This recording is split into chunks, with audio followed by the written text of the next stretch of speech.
I am God. That's what Jesus claimed in John chapter 8, verse 58, where he said, before Abraham was, I am. But let's be honest, if I stood here today and said, I am God, you wouldn't take my word for it. You'd want me to prove it, right? I hope so. And not with cheap tricks or empty speeches. If I was serious, I'd need to back it up with actions so undeniable that history itself couldn't ignore them. Think about it. If I wanted to convince the world that I am God, I'd have to teach a message so powerful it would resonate through empires, governments, and kingdoms. Spread that message without armies, without political power, without wealth. Die in the most humiliating way possible and then rise again. Inspire fishermen, tax collectors, and even doubters to carry the message across the world from Judea to Rome, all the way to India. Sounds impossible, right? But that's exactly what happened with Christianity. So here's the dilemma. Jesus really did make this claim, and now we're left with two options. Either it's the most outrageous claim in history, or it's the greatest truth that the world has ever known. Take Buddha, for example. He never claimed to be God. He said he had discovered the path to enlightenment. Take Moses. He never claimed to be God. He was a servant chose to carry God's law. But Jesus, he didn't just point to the truth. He said, I am the truth. He didn't just show the way. He said it. I am the way in John chapter 10, verse 30. Jesus says in the Gospels, I and the Father are one. And he says again, I am the resurrection and the life. Wow. That's not language of a mere teacher or a prophet. That's the language of God himself. And that's why Christianity sets itself apart from every other religion. Now, God forbid. But if Jesus were lying, as some people say, then the entire faith collapses. But if Jesus was telling the truth, then Christianity isn't just a path among many. It is the path. C.S. Lewis puts it brilliantly. Jesus cannot be just a good moral teacher because great moral teachers don't claim to be God. But if he said these things that he claimed in the gospel, then he must be the Lord. And now we are left with one option, that, yeah, he is God. Why is this claim huge? Let's really think about the weight of this. Imagine you're standing in a crowd 2,000 years ago. You're just a fisherman, an ordinary worker, and you hear this man say, before Abraham was, I am. To the Jewish ears, that wasn't just shocking. It was blasphemy, because I am is the divine name God revealed to Moses at the burning bush. Jesus was identifying himself with Yahweh, the God of Israel. That's why the leaders tried to stone him instantly. They knew what he was claiming. So what do we do with this? We can't just nod and say, well, Jesus had nice ideas about love. No. Now, if Jesus claimed to be the God, we have to take such claim seriously. But the people at the time were claiming Jesus was deceiving people. Now, let's test these options. Was he deceiving people? But what's the gain? What did Jesus gain from this? He was rejected, mocked, beaten, and crucified. Not exactly the rewards of a liar or a lunatic, right? Lunatics are inconsistent and irrational, yet Jesus spoke with wisdom and clarity and authority that even his enemies admitted he was unmatched. So if he wasn't deceiving people, then we are left with one conclusion. He is the Lord. Now let me bring you into this. Imagine someone today stood up and said, I am God. What would it take for you to believe that? Would it be enough for them just to say it? Of course not. Would it be enough for them to perform miracles? Maybe, but you'd still be skeptical. But what if they predicted their own death and resurrection and they actually rose from the dead? What would that do? Well, would that do it? Is that enough? That's exactly what Christianity claims. The faith doesn't rest on vague philosophy or mystical sayings. It rests on real events. One event, the resurrection of Jesus Christ. And the stakes couldn't be higher. And this is why Christianity is either everything or nothing. Paul says himself in the first book of Corinthians, chapter 15, verse 14, if Christ had not been risen, then our preaching is useless. It's void. It doesn't make sense. If Jesus didn't rise from the dead, then Christianity collapses. It's meaningless. But if he did rise, then his claim to be God is true. And that kind of changes everything. Not kind of. It really does. Now, here's where things get interesting. After Jesus made these claims, what happened next? Did his closest followers abandon him? Did the movement die when he was crucified? No. The very people who knew him best, his disciples, went out and risked everything to proclaim that he was alive. Now let's be real.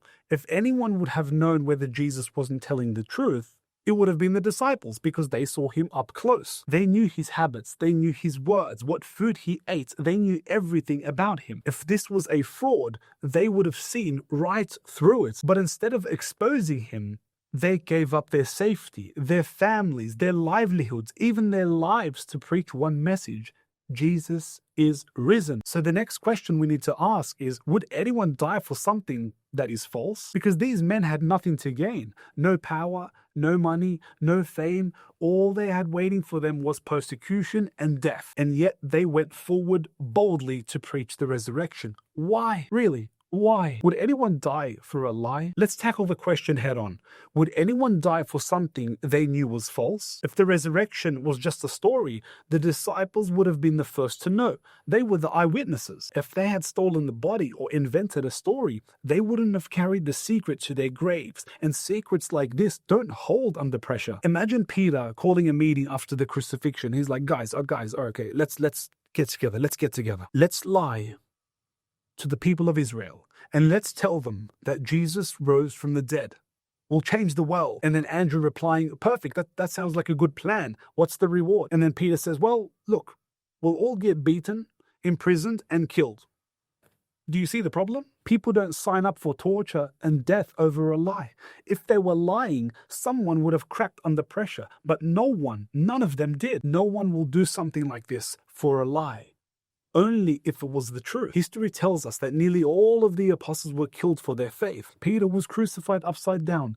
James was beheaded. Thomas was speared. These men didn't gain wealth or power. They gained scars, chains, and martyrs' crowns. And it wasn't just the 12. Thousands of Christians in the first century were thrown into the lions, burnt alive, or crucified. And yet they sang hymns and praised the Lord while dying. Why? Why? Because they believed that death wasn't the end. They had something greater waiting for them. Let me give you an example. Polycarp, a disciple of the Apostle John, was arrested for refusing to deny Christ. Now, when he was pressured to renounce his faith, he famously said, 86 years I have served him, and he has done nothing wrong to me. How can I blaspheme my king and my savior? So they buried him alive, and he went willingly, with joy. I mean, come on. That kind of courage doesn't come from a lie. That comes from conviction, from the truth. And the courage of these martyrs didn't end the movement, it fueled it. The blood of the martyrs became the seed of the church. Rome thought it could end and crush Christianity by killing Christians. Instead, every execution only drew more people to Christ. Now, this is where people get kind of confused. They look at nations that call themselves Christian. America, parts of Europe, even the Byzantine Empire. And they assume that whatever those countries do represents Christ. But let me be clear. Christianity is not a flag. It's not a political party. It's not even a nation. Sorry, Vatican City. Just because a president places his hands on the Bible doesn't mean he follows it. Just because a country builds a cathedral doesn't mean it's living by Christ's teaching. In fact, let me tell you, if Jesus walked into many churches and governments today, he'd probably do what he did in Matthew 21. He'd flip the tables in the temple when he saw corruption. Do you think he'll flip a few tables now? Absolutely, because corruption has always tried to creep into the house of God. But here's the key. The failures of the people does not erase the truth of Christ. Let's compare bad Christians to the real Christ. This is very important. It's very important. One of the top reasons people walk away from Christianity is hypocrisy. They look at the Christians who fall, who gossip, who cheat, who hurt others, and they say, if that's Christianity, I don't want nothing to do with this. But here's the problem. We judge Christianity by Christians. We're missing the point. Think about medicine. If a doctor prescribes the right cure, but the patient doesn't take it properly, who do we blame? We don't blame the doctor or the medicine. We blame the patient failing to follow the cure. It's the same with Christianity. The cure is perfect. Christ is perfect. But the patients, all of us, often fall. So don't confuse the failures of Christians with the perfection of Christ. Don't reject the medicine because some patients misuse it. It's the patient. He's weak. And this is what makes the transformation of the disciples so stunning. Now, before the resurrection, they were terrified. Peter denied Jesus 3 times. The others hid in fear. Thomas doubted, but after the resurrection, everything changed. These men became fearless. They stood before the rulers, before emperors and mobs, and they said, "Do whatever you want.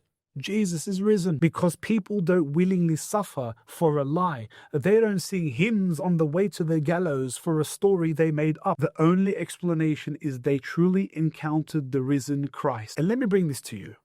To you. What would you do if you were in their shoes? If you had seen Jesus crucified? Would you have had the courage to keep believing? Or would you run away like they did at first? Now, what if days later you saw him alive again? What if you touched his wounds? What if you spoke with him, ate with him, walked with him?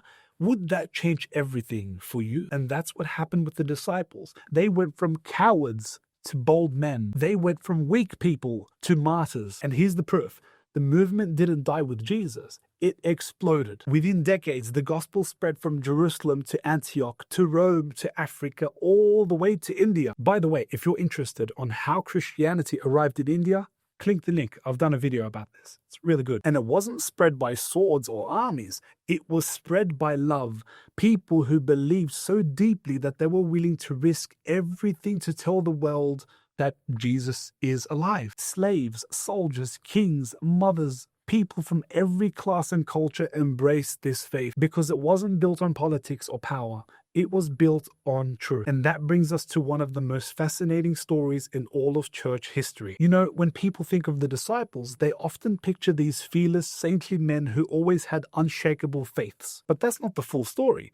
One of them is remembered for something else entirely different, and that's Thomas. The doubting Thomas, the man who, when the others said Jesus was alive, could not believe a word they were saying. He wanted proof. He's like, "I want proof. Show me proof. Unless I see the marks in his hands, I won't believe." Honest, blunt, skeptical. Yeah, let's be real. Can you really blame him? He watched Jesus die. He saw the nails. He knew the tomb was sealed. If your best friend came to you and said, "We just saw him alive again," you'd probably want some evidence, I guess. And then the evidence walked right into the room. Jesus stood before him, showed him the wounds, and Thomas dropped his knees and said, "My Lord and my God." And that's it. No long speech, no explanation, just 4 words that turned a doubter into a believer. And here's what's incredible. That moment didn't change Thomas's faith. It changed the trajectory of his entire life. The man who once said, "I won't believe unless I see," became one of the boldest witnesses of all time. And he didn't stay in Jerusalem. He didn't even stay in the Middle East. He traveled the furthest, and without Google Maps, of course. According to ancient tradition, Thomas carried the gospel all the way to India. Think about that for a second. No airplanes, no trains, no GPS, just a man with a conviction so strong he was willing to cross deserts, mountains, oceans. Why? Because he had seen a risen Christ. Now, I could spend the rest of this episode just on Thomas, but I've already told the story in another video on this channel, where we dive into his mission, the churches he planted, and the legacy he left behind in India and Pakistan. So when you finish watching this episode, go and watch the other one. It's a really good one. But why bring up Thomas? Because his story is the perfect symbol of what Christianity is all about. He started as a skeptic. He demanded evidence. He got the evidence, and he gave his life to share the truth with the world. Doesn't that sound familiar? Christianity isn't built on blind faith. It's built on evidence. It's built on eyewitness testimonies. It's built on men and women who weren't looking for legends. They were looking for the truth. Thomas represents all of us who doubt, who question, who wrestle, and he shows us that someone like him can change and become one of the most boldest persons in Christianity. And he shows us what happens when those who doubt meet the reality of the risen Christ. And this is why Thomas's journey matters for our conversion, because it proves something critical. The message of Jesus wasn't just local. It wasn't contained in Jerusalem or Judea. It spread across continents. By the 1st century, the gospel had already reached Rome and Africa. And yes, as I've already mentioned, India and Pakistan. And it wasn't carried by armies or kings. It was carried by men like Thomas. ordinary men transformed by extraordinary truth. That's the difference between Christianity and every movement in history.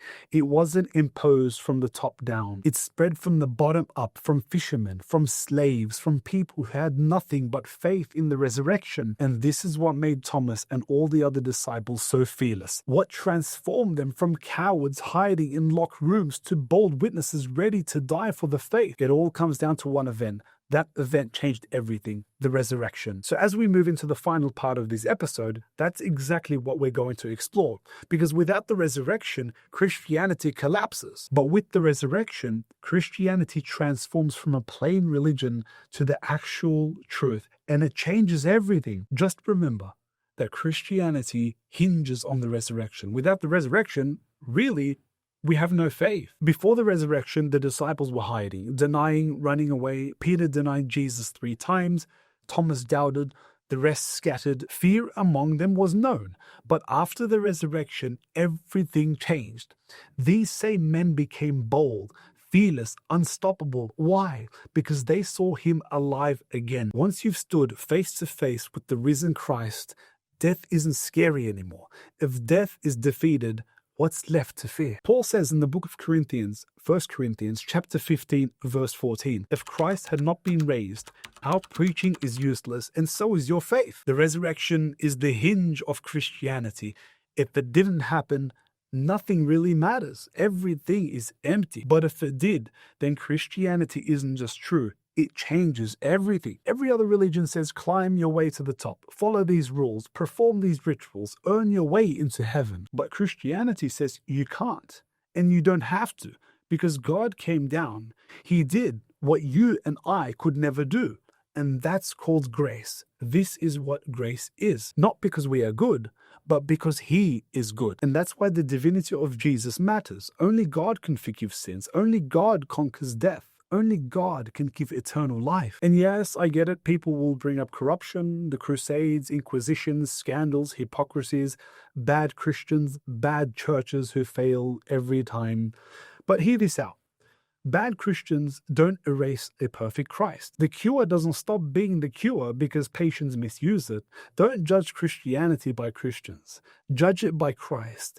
Look at the one who has healed the sick, forgave his enemies, touched the outcast, and gave his life for the world. So why does the message of love still offend? Why do people get angry at love your neighbor? Jesus already told us in the Gospel of Matthew chapter 10 verse 22, you will be hated by all for my name's sake, but the one who endures to the end would be saved. The truth doesn't always comfort. Sometimes it confronts, it exposes pride, it exposes power, sin. That's why people resist it. They don't want this authority over them. If you're still here, it's not by accident. Maybe God is tugging at your heart right now. Don't let hypocrisy or corruption blind you to the reality of the cross. Don't walk away from the cure because of sick patients. Look at the cross. Look at the cross. Look at the empty tomb. Could this be real? If it isn't, it changes everything. Blessings to you all. And when you're done here, don't forget to go and watch the Thomas episode. It will open your eyes even further about how Christianity traveled to the Far East. But first things first, let the truth sink in. Christ is risen.